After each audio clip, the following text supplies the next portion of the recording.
Bonjour à tous, bienvenue pour une nouvelle vidéo d'erreurs fréquentes en espagnol. Alors aujourd'hui, nous allons parler des différents types d'obligations. Vous savez qu'il y a deux types, l'obligation personnelle et l'obligation impersonnelle. Bien, nous allons commencer par les obligations personnelles. Tout d'abord, sachez que les obligations personnelles, il s'agit de cas où la phrase s'adresse à quelqu'un en particulier ou à un groupe de personnes. Le sujet est bien connu de tous. Bien, nous allons commencer par les deux basiques, celles qui s'apprennent au tout début lorsque vous commencez vos études d'espagnol. C'est tener que et deber. Les deux veulent dire devoir. Deber a des connotations plus morales. Sachez que ces deux structures-là s'emploient avec un infinitif. Je vous donne des exemples. Je dois travailler, tengo que trabajar. Je dois aider ma grand-mère, debo ayudar a mi abuela. Ensuite, nous avons des obligations personnelles un petit peu plus complexes. Alors, pourquoi je dis complexes?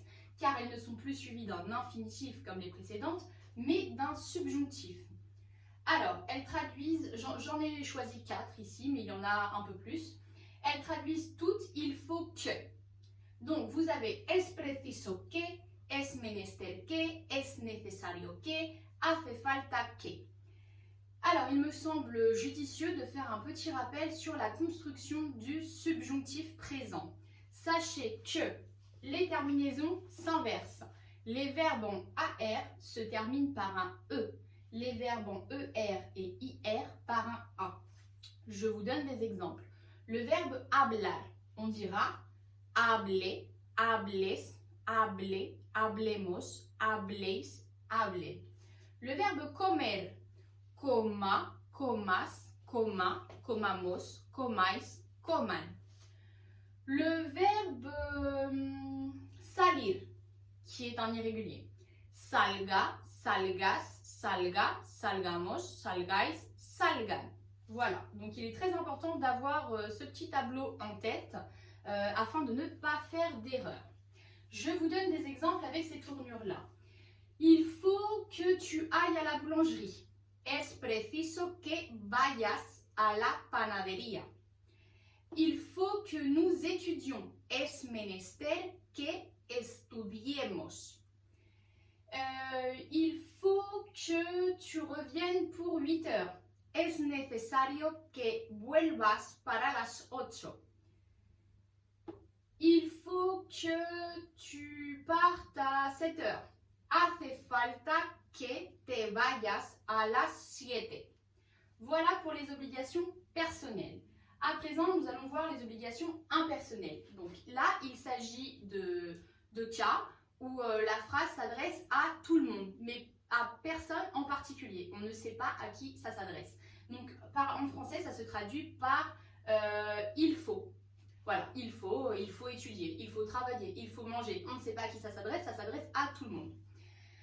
Alors, nous avons la basique, celle que vous apprenez en même temps que ces deux-ci, hay que, plus infinitif. Donc, il faut travailler, hay que trabajar. Et ensuite, nous avons les mêmes que pour les obligations personnelles, mais avec, à la différence de, nous ne mettons pas de que ici. Voyez, on a es preciso, pas de que.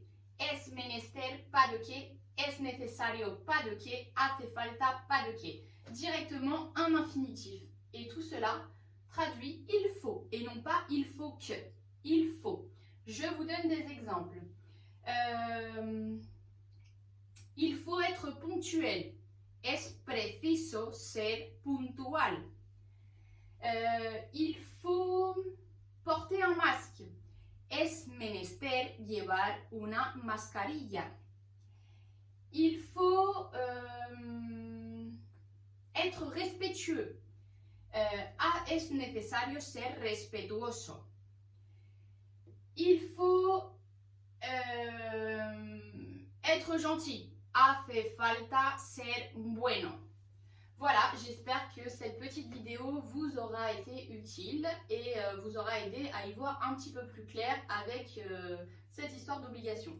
Dans une prochaine vidéo, je vous parlerai de la concordance des temps qui vous sera bien utile, notamment pour les obligations personnelles. Je vous dis à bientôt!